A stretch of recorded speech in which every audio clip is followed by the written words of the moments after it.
Hello, welcome to What the Feminine, where we will show the world how to have crucial, nuanced conversations and how healthy feminine and masculine embodiment are the gateway to global healing. I'm Nicole George, the CEO and founder of Sovereign Magazine. And as the host and moderator of this show, I would like to remind our guests and audience that the questions posed in today's episode are neither a reflection of my personal beliefs, opinions, thoughts, or ideologies, nor of Sovereign Magazine. They are simply a guide for us to go deeper into our own constructed beliefs and ask ourselves, how can we remain open and curious to being recoded to a more compassionate and cohesive way of living? The content in this episode could contain references to topics and difficult subject matter that may be triggering for you, so please honor yourself and inner knowing. Our show is never a substitute for any professional guidance. Please always seek the guidance of a certified professional.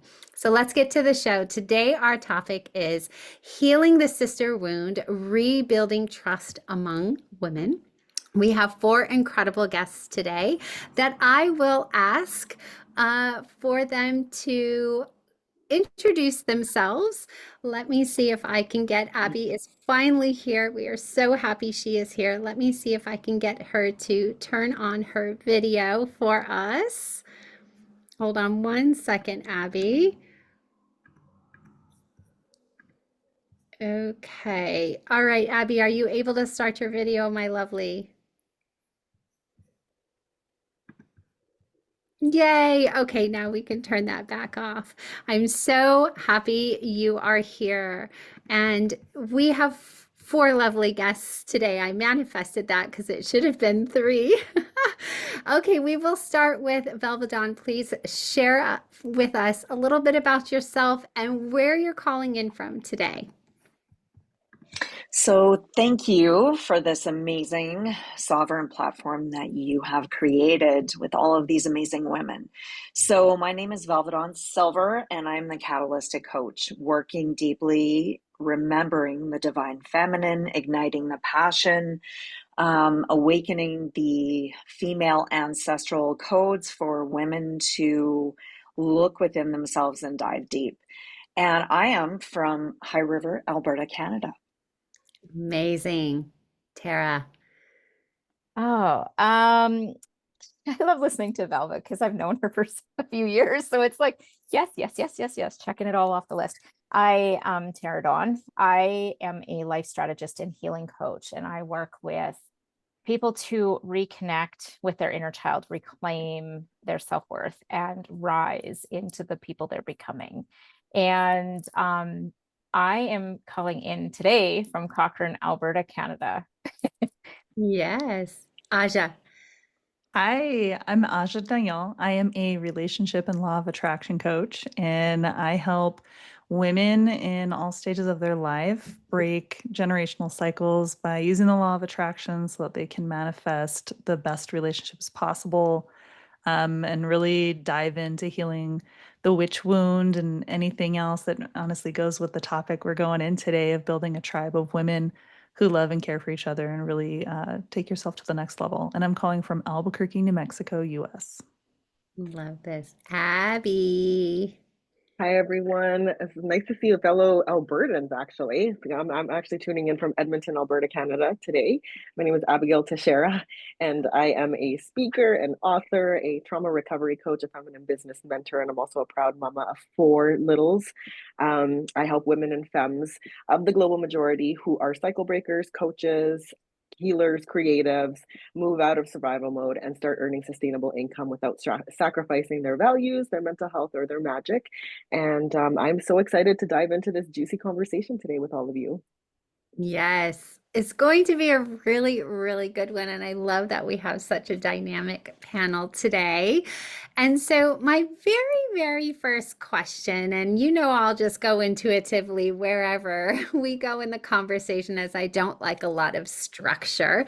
But I think we should define for each of us what the sister wound potentially means and where you see it maybe in your daily lives or maybe perhaps around you. So who wants to go first with defining what that means for you? And I love that because in other calls, everybody had slightly a different definition for something. So once we establish where we're coming from with that definition, it'll be really nice to see. So who wants to define the sister wound and maybe where you see it in your life? I can go. Okay. So, to me, at the very core, the sister wound actually happens when we end up having collective and ancestral pain, jealousy, competition, and the distrust is rising between women. And I've seen it where women become threats rather than allies with each other. So I've seen it in social media. I've seen it on all the different platforms where people aren't celebrating each other. They feel the jealousy or the threat. I've seen it in the spiritual and wellness spaces where we have women come in and the agenda is competition rather than collaboration. And I've seen it very strongly with female friendships, where we have those circles, depending on what stage we're at in life, where there's old betrayal patterns or fear of abandonment that prevents intimacy and vulnerability with our female friends, with the women. But for me, social media has been very apparent in watching the sister wound come to surface. And it's been a big learning curve for me to really sink into peace and to see where the intention is coming from. Mhm. Love all of that. Like there's so much gold within that I think we could dissect so many different ways. Who wants to go next? I would be happy to go next. I want to build on what Velva Dawn just said about the generational pain and the hurts and the betrayals. And actually, my first experiences with the competition and the jealousy and the pitting against each other actually started in my family. And so my mom's from a fairly large family. She's the middle of 7 children, and her bully was her sister, and my bullies were her sister's kids. And so when we look at, you know, when we look at ourselves as littles, and this is where the inner child work I find is so key in some of this healing and some of this reclamation to self-worth, is that, we can be these shiny, sparkly little beings, and then we all of a sudden have somebody that doesn't like our shine and sparkle. And like Velva Dawn said, in the online space, it's very, very prevalent. And I can even say, in business online, you can see who's celebrating and who's not, who's promoting and sharing and who's not, who's in collaboration and who's in competition. And I experience it almost every day in my life, whether it's in the online space. And I don't take it personally because I know it's not about me. Meanwhile, I get to be really proud of the sisters that I've created, the chosen sisters I've created, and being able to support and promote. So there is a chance for healing. It's a challenge in the sense that when we start off out life like that, and it started when we're 5, 6, 7 years old, to learn to trust women is a learning curve all on its own. And I can say that was very much part of my own journey. But now I empower women to sit in sisterhood. I actually joke about it being like a misfit crew, that none of us feel like we fit in anywhere, and we were meant to stand out somewhere. And so we get to be misfits together, because that's how I always felt as a kid. So I'm really embracing that piece. And it's a rebellion of sorts. There's no sorority club, I'm a girl gang type of thing. So it's really shifting the language around it. Oh, gosh, such a good conversation. Such a good conversation. Who wants to go next? I can share a little bit. I think incredible insights from both Velva and Terra. I very much agree that when your first experience and your first kind of reference point to what a feminine relationship is your mom, and that relationship is fractured in a way, or betrayed. There's betrayal there, especially as somebody like myself who comes from a very traumatic upbringing. It is the blueprint. It's the blueprint that I was raised on and grew up around. And that was my reference point as to how to trust other females, how to, interact with them, all of that kind of stuff. And it really came to the surface for me as I grew up as an adult and became, a wife, and then eventually a mother, and then my first child is a daughter. And it was like a very big mirror for me to really sit with myself and think about, how are female relationships for me in my life, and what are the examples that were shown to me growing up, and are those healthy examples? Are those things that I want to pass on to my daughter? And it was very real when I recognized that it wasn't very healthy. And it can be so complicated because, especially when you grow up in a dynamic of trauma and abuse and all sorts of things like that, they're the like for me, my safe person was my mom. But unfortunately, now that I'm a grown up and have done a tremendous amount of healing work, I recognize that she actually wasn't safe. And coming to terms with that has been a whole level of just grief and all sorts of things that really come up, when really working through that. So it's very interesting when we really look at the roots and how that has actually trickled down to my relationship with my sister. So I'm the oldest of three girls, and so it's very interesting, the dynamics, and seeing how they are now that we're all grown adults. Seeing who they surround themselves around, how they are with relationships with other women and females, and I can honestly say that it's not good. It's not good, right? And unless you're actually conscious of it and you want to work through it and want to be able to kind of break those cycles and those patterns, that's what you're going to pass down, to your children, to the people around you. And that was something that I kind of put a stake in the ground and said, no, I'm going to actually change this relationship, and become the mom and the woman that I wish I would have had in my upbringing, so that my daughter has a healthy way of looking at, female relationships and sisterhood and all of that kind of stuff. And I truly believe that, very similar to what Tara talked about, in community, in circle, especially as mothers, there is no better way to heal, when we all come together and that we are open and vulnerable. But it's not easy, especially, like I said, when you're coming from a framework that your trust was broken, you were betrayed, all of those kind of things, right? So there's a tremendous amount of self-awareness that has to come through, and then also the willingness to be able to work through those things in order to heal that blueprint and rewrite a new one. So lots of really amazing insights that have already been shared. Mm. I definitely resonate with your story. You and I have very similar pasts. And so I'll be following up in a bit about all of that. Okay, Aja. Everyone here is just on the money with it. So it's always a privilege to go last in a conversation like this because a lot of it was already said. And I'm a creature of simplicity, so I love not having to even say anything. But really the concept of the sister wound is what has already been touched. For me, it is that competition that I see in business. It is that competition I see in trying to better yourself as a woman.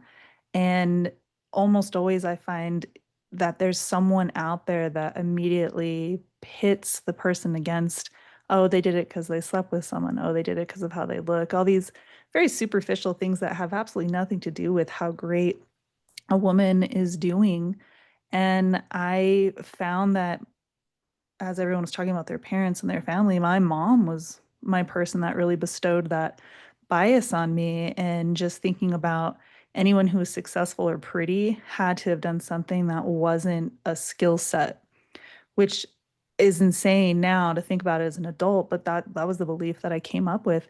And getting into the business world for 20 years and just watching it unwind, even in modern times, where women were attempting to get ahead or were getting ahead very successful, but if they were considered quote unquote unattractive, then they were untrustworthy and they didn't deserve it. And if they were quote unquote attractive, then they used their sexuality to get ahead. And it was just so interesting for me to watch because all we wanted to do was be empowered, be these strong women.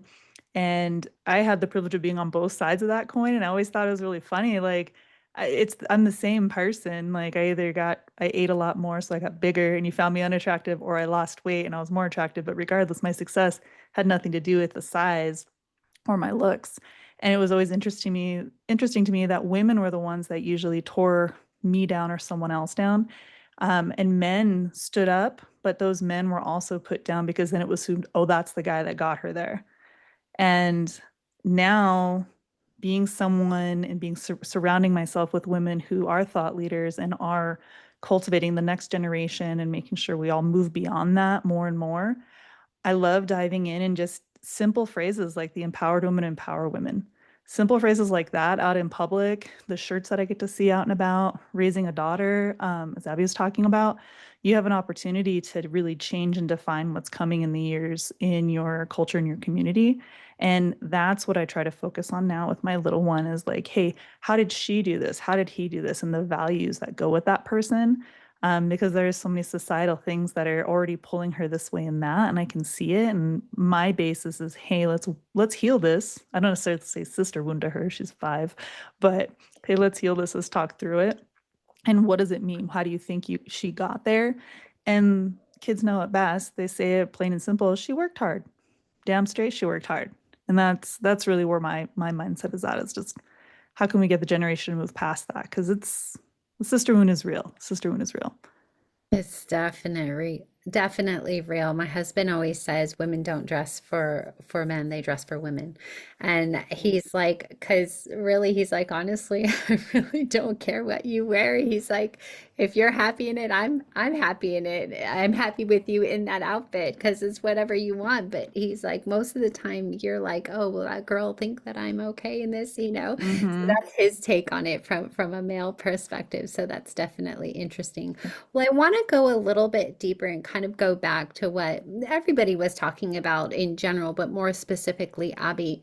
And we were talking about how when we're in this cycle and pattern of competition and mistrust or comparison, how can we begin to start to have some healthy boundaries and move through that mistrust with other women and begin to cultivate a way of being that emulates really truly how we feel inside, because each of us are there, right? But each of us have had to do the work and the healing to get there. But somebody might be at the beginning and wondering, well, okay, I recognize that in my family or my friends, but I'm not even really sure where to start. So maybe we can kind of touch on how do we distinguish between healthy boundaries and, maybe some inherited mistrust of other women.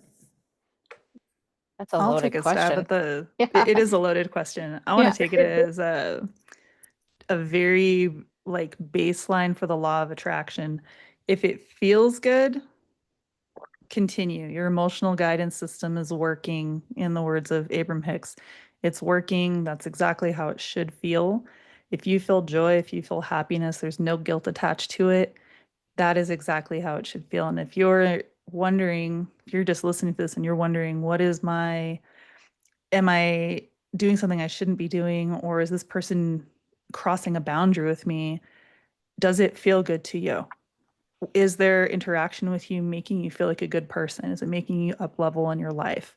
If the answer is ever no, then the answer is yes, build a boundary there. And that boundary is always just the simplest sentence of no. My daughter has a song of it's like a little kid song. It's adorable. It's a stop, don't, I don't like that. That's a boundary, but with a little kid lisp. Anyway, they teach kids that to like tell people not to touch them. If the little kids can sing a song about them not liking something, we can really like take that thought and be like, okay, yeah, you know what? That didn't feel good to me at all. I don't want to talk to you anymore. In the concept of like it being a parent or someone that maybe you're in a marriage, something like that, where it's so deep and you're so far into the relationship, you can still set those boundaries with them. I would implore the person listening to do something simple and just write out. I'm a list person. Write out, journal out. If that's not safe, if they're reading your stuff, if you're in that kind of situation, really think about it in your mind or do a voice note on your phone, something like that that you can delete very quickly. And what do you not like about a situation? What does it make you feel like?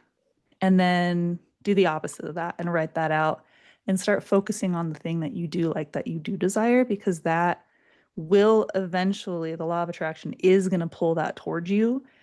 And you'll never know how it comes to you. It might come in the form of that person just treating you better. and all of a sudden those things are what you like and it does bring you joy. Or it might end up being that they, it's a breakup, or, your mom doesn't talk to you for a while, or whatever it might be.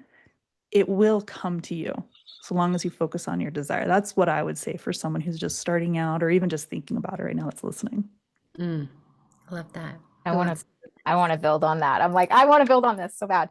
Um, I love everything that Aja has said. And one of the things that keeps popping to mind is when we talk about setting boundaries, sometimes the boundaries that need to be set are the boundaries with ourselves, which comes with an inner reclamation. So I can say that even with my own personal experience and watching the experiences of many of my clients, it's that they don't know how to hold a boundary for themselves to stay in self-respect, let alone to hold a boundary with somebody on the external that isn't respecting them. And so when we can reclaim that self-worth and really step into that self-respect on a deeper level, we have clearer understanding of what does and doesn't feel good. Because one of the things that I often share with my clients is that we will return to what feels familiar. So if that family dynamic that is really unhealthy and there's no boundaries and people are stepping on core values and all of those things feels healthy, we're going to continue to allow people on the external to do the same because we're so hard on ourselves. We're going to allow them to do that as well. So when we can do exactly what Aja said while returning to ourselves, I think it's, what do I want? It's not about what other people want, stepping out of that people pleasing. It's stepping into understanding our own boundary with ourselves and whether or not we're maintaining our own boundaries. One of the experiences I've watched is many people don't tend to take others seriously when they don't take themselves seriously. And we want people to take us seriously, but we don't take ourselves seriously in any of the formats. So where is that self-respect? That's a core basic. And when we can return to ourselves, we can hold compassion and empathy for others who are not holding themselves in that regard. And I can say that's been so much of the teaching for me over the last 4 or 5 years, especially. Love that. Who wants to go next? I think that I for can me, uh, when I think about boundaries, because this has been something, and I think Tara kind of alluded to it, that for many of us, we have never been taught what proper boundaries are. I know for myself, I had no idea what boundaries were. There were no boundaries kind of growing up. There was no privacy. There was no, this is mine, this is my space, this is, that kind of a thing. Everything was just kind of intermeshed. And, so growing up, it was really, really, new and scary and really shocking to really start to understand boundaries. And I love, the discussion about having boundaries with ourselves, right? Like if we don't know what a boundary is for ourselves, what feels good and what doesn't, and why it doesn't feel good, it's very difficult to be able to have those boundaries with other people and implement those boundaries. But something for me that has been very, very helpful in my kind of healing and recovery journey has been really paying attention to triggers. So when I feel triggered by something or someone, it's usually because there has been a boundary that's been crossed. And I become curious. So I very much become curious. Like I know we live in a society of trigger warnings, of like, don't go there, that kind of a sentiment. But I'm actually the opposite. That when there's a trigger, let's get curious as to why that is a trigger in the first place. And kind of lean in. It might be scary, but lean in, and you will learn so much from that. I have learned a tremendous amount of things from really becoming curious as to why am I feeling triggered by this person, like. And when we're talking about the sister wound, for example, if you are somebody who so desperately wants to shine your light, you want to be able to be the one who you have insights, you have things that you want to be able to express yourself in, and then in comes a woman who is like shiny and like brilliant and outspoken and all the things that like you wish that you could, kind of embody. You can become very triggered, right? You can become very triggered by that person and being like, oh, I don't like that person, and it's like, and then you just kind of leave it at that. But if not, like if you're actually wanting to like overcome this and wanting to really figure out what's behind this trigger, like why do I feel triggered by this person? Chances are you will discover it's because they are embodying something that is in your shadow. that it's hidden away, and that they are being bold enough, they're being courageous enough to do the things that you wish you were able to do, but because of all the different programming, all the different things that we kind of show up with, like instead it's just easier to just kind of discard that person and just say like, I don't like them, and then that's it, and you move on, and then you continue in your shadow, right? And so for me, triggers are really a beautiful way of inviting us into curiosity and to discover, where have our boundaries been crossed, what is triggering me, like what's happening, all of that kind of stuff. Some of my best learning and healing has been through that invitation to really just lean in and discover. And oftentimes, especially when it comes to female relationships, when we grew up in competition, when we grew up comparing, all of that kind of stuff, all that stuff comes up, when I really sit with myself and I'm like, what is it that I don't like about this person? Or, when it's nothing inherently with them. It's because, like I said, it's often triggering a longing that I have, that I wish I was able to show up in. And, for whatever reason, I'm not able to, because, I just never have been taught how to, explore that, to be curious, all of that kind of stuff. Right. And so it's very interesting, when you walk around in life that way. And then, with boundaries, it takes a practice. It takes a practice. And, there's a thing that, and I'll probably butcher this quote, but about how, when you're somebody who hasn't ever had boundaries in your life, and you start to implement them, especially with other people, you are going to get backlash. You are going to get people who are not going to like that, right? They're not, and it's often because they have been the ones who have been taking advantage of the fact that you didn't have boundaries in the past. And then suddenly when you have these boundaries, that can be very healthy. They're nothing, you're not harming the other person or anything. It's just that you're saying no more, right? Like this is, maybe I was available, at the drop of a hat in the past, but no more, like those kind of things. And that other person gets upset, once again, you're mirroring a shadow to them, something that maybe they wish they had boundaries, and now they're seeing you having these boundaries, and they're like, whoa, I don't like this, but I kind of wish I had that courage to do that. But instead of like having that self-awareness, they instead just discard it, right? And they become angry and resentful and all of those kind of things, right? And so yeah, it's a very nuanced, very loaded topic for sure. It is. It is. I love all of that. I love the invitation in my mind. I'm like, invitation, invitation. Yes, I always think of triggers and also problems as invitations. And so when you said it, I was like, yes, I don't need to really say much more, because that's exactly what I had imagined. Velva Dawn, what do you have to say? Such powerful, all of this together is just dynamite. So, even what Abby was saying about boundaries, it's okay to take a pause. When something doesn't feel right, it's okay to take a pause from any relationship and say, I just need time to sit and figure out, is it my lack of boundaries? What's triggering me? And just sit in stillness, because I find so many times we want to fix it, due to our obligation vibration, or we're not thinking of ourselves. So the deepest thing that I've been learning this year is the triggers, which is amazing to lean into and look at, okay, what part of myself do I still need to release this? And I've seen this in the 20 years I've been working with women. I've seen exactly that. It's like, when you're the woman and you're facilitating a group of 10 people, you're going to see women that are stuck in the mother wound. They're stuck in their wounds, but they project it onto you. And so what I've learned in facilitating that deep work is, it's like I recognize what's going on, and I just take a pause, and hoping that they're going to look and self-reflect on what actually is going on. But women are tricky, right? There's a lot going on with women. And many times I've said, why am I doing this work? Because sometimes it is so deep, and it depends who comes into the circle. But what I've discovered is that, really looking from the highest blueprint down and seeing, where is this root issue coming from? And don't be afraid to take a pause. Even if it's your mom, take a pause from the relationship and step back and let the stillness sink the wisdom in and give you clarity, rather than you trying to figure out why. The stillness is going to give you everything that you need in that pause. 100%. I'll just openly share.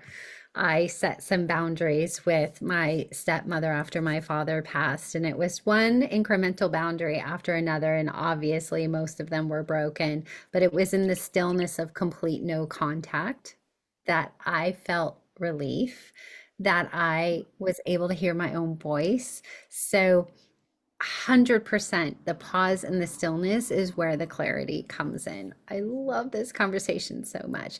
Abby, are you okay on timing?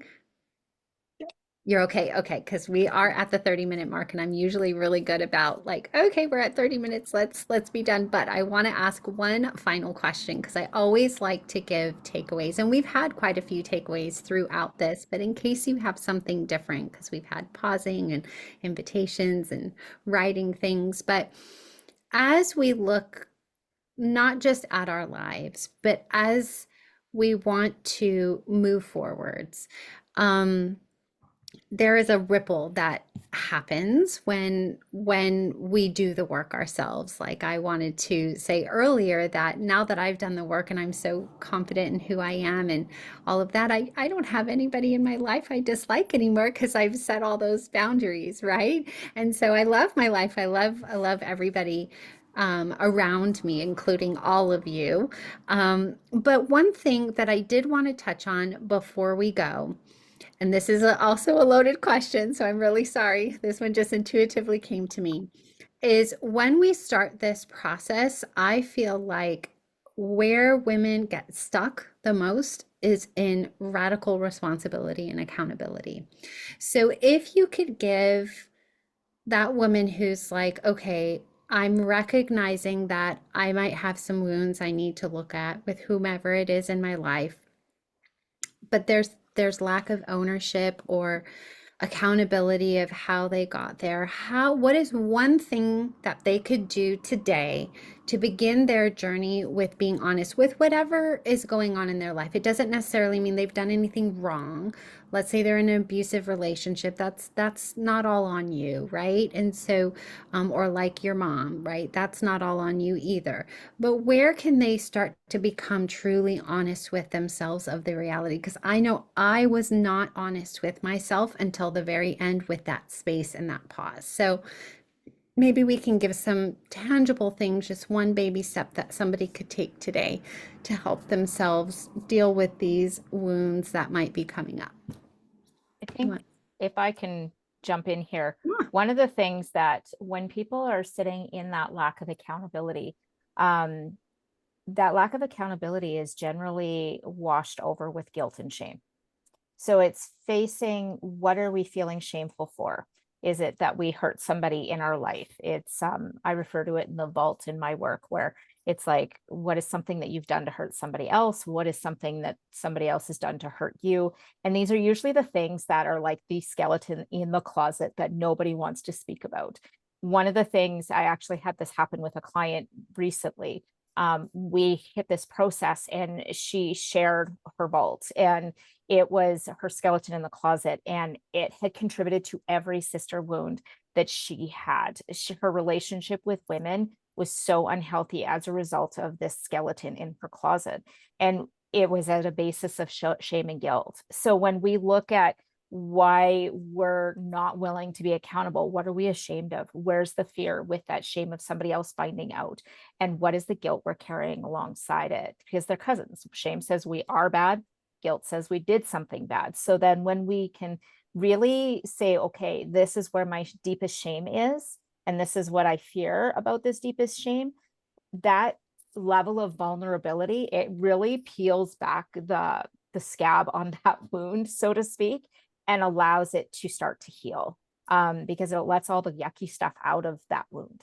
So in my experience and what I've watched and what I've witnessed and experienced myself, I would say that would be, what are we ashamed of? What do we feel guilty for? And through those things in that self-forgiveness. Love that. Yeah, I'm going to ask myself that question. I have the answer already. I'll tell you on our next podcast we record together. Excellent. Okay, who wants to go next? Abby? I'll jump in. Yeah, I'll jump in. Um, I just think, a lot of the wounds that we carry are from childhood, right? From wounding that we received, as children. And so when we can look at ourselves like, when we're lashing out because of these wounds that are unhealed, maybe have been stored away for decades, not looked at, all of that kind of stuff. When we can really look at ourselves like those children that we were once when we received that wounding, we can meet ourselves with so much love and compassion. Like I look at my daughter who's 7 years old, and she's going through a very intense, like there's lots of changes, lots of things happening. She's in school, she's having relationships with friends, like, and I noticed she starts getting a little bit jealous and kind of what's the word I'm looking for, like possessive of certain friends. She doesn't want other friends like kind of hanging out with her little best friend and all that kind of stuff, right? And we have like really great conversations together. Like I ask her, like, why do you feel that way? And like, just kind of, and so when I can kind of look at myself kind of like that, and look at myself in the mirror and say like, this was really crappy that this happened, or I did this, or I said this, or whatever is the case, right? And then I look, I can see myself as that little girl who was once wounded. I can meet myself with that love and compassion and that nurturing, rather than the shame and those feelings will come up, right? But like just acknowledging that, deep inside of us, there's a wounded little girl that never got to process, this wound, and never got to heal from it. And now I have the opportunity to help her heal it, in my adult life, and then be able to pass that down to my daughter. And like, that's what we're doing. We're breaking cycles in this way. And so the biggest advice I always give people is just meet yourself with so much love and compassion. When your triggers are coming up, when these things are coming up, just like look at it like your little children. How would you talk to them? Would you be like angry at them? Would you lash out at them? It's like, no, you wouldn't. You would be patient, you'd be calm, you'd be like, like let's figure this out together, right? And when we kind of can look at ourselves that way, it just makes it so much, the process so much more gentle, and just so much more fruitful, rather than getting wrapped up in the shame and the guilt around it, and then that just goes nowhere, right? Where you just kind of go into this pit of darkness, and just like, oh, nobody, then the worthiness starts getting into play, all of that kind of stuff, right? Like, I'm not worthy, I'm not enough, all of those things start coming up, right? And so yeah, that would be my biggest advice to anyone who's kind of beginning and starting to have some self-awareness, and starting to recognize the triggers and the things that are coming up, the wounding. Just be so gentle with yourself in this process. Yes. Yes. Yes. Yes. Yes. Okay. Who's going next? Okay. I want to build on that, Abby, because what I find is that if we're not in the heart, we can't take accountability because we're not in the center of the origin. And so loving yourself, self-love is the key to pretty much anything. It's like get inside the heart, start loving yourself, bring yourself back to center, because we get drawn into the chaos of the storm outside. And sometimes we can't get back to center. And the easiest way to do that is loving yourself. Do things that you love to do. Look into the mirror, look through into your soul. I love you. You're amazing, and just sink back into neutrality and into center, because that is what's going to open the door for you to see everything from the higher perspective. But it's when we're on the outside, we can't get back inside. And so it feels inevitable that we don't have accountability because we're stuck in the storm around the eye. So self love is the key. Get back into the heart. Use your rose quartz crystals. Put your hand on your heart. Feel your soul, and just begin to ignite that self love deep inside. It's the key. Yes. Yes. Yes. Yes. Aja. So for me, what was already said is spot on, of course.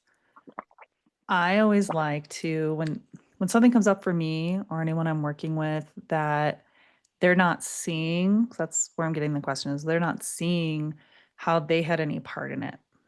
And it's a basic principle that's being missed, that maybe it's not being understood, that we legitimately just control our entire universe. So whatever it is in front of us, we somehow brought that to us, even if it sucks. And I like to say, hey, take a step back. If you were watching you as a TV show, what would you be saying to the TV? What would you be telling that person to do? What would you be saying? Oh, well, that's because this person, that's classic this, or I don't know why she's going in the closet. We know the monster's in the closet, whatever it is. And talk through that and really however you want to think about it, even if you're literally watching TV when it comes up, but really pay attention to that. It's simple, it's an easy practice. Most people watch or read something and you're doing that in your head with your own thought process. And whatever it is that you're saying, that's the thing for you. So if you're watching your life, whatever situation, you're like, I had no part of this traumatic relationship. I had no part of this person I keep calling in, this horrible guy that just changes haircuts, but it's the same dude every couple years. Whatever that is, your TV show has a theme. Once you see that theme, and sometimes taking a step back and pretending it's not you, you can see the theme right away and you're like, oh my God, I had no idea this was coming from my dad or lack thereof a dad, or my mom cycling through. Mine was my mom trying to find validation through all these dudes and bands, and that was just not the right way for her. And I took that on. And so me looking at it, outsider looking in, like, okay, cool, that's the theme. Then I get to do all that amazing work that the other ladies here had brought up, is then you could like, okay, now I'm going to show myself some empathy because now I know where it came from. I wasn't doing it on purpose. I'm not trying to hurt myself or other people. How can I heal me? And that's when you turn to yourself, to your heart, and you really work just on you. However you go about it with what everyone said, just work on you, learn your boundaries, learn to trust yourself. And at that point, you can change what the next season of your TV show is. And you can start getting a different theme and not go in the closet where the monster is. I love that. We're changing the season of our next TV show. I love that. I love that. Love that. Well, this has been an absolutely wonderful conversation. I appreciate each of you for spending your time with us today. And you can find all of them in our community, community.sovereign-magazine.com, but you can also find all of their details in the show notes so that if you want to connect with any of them, you can, because they're all absolutely amazing to work with. So come back for the next show. We'll have a new panel of guests and new topic. And I am so grateful for all of you. Thank you so much for being here today. Bye.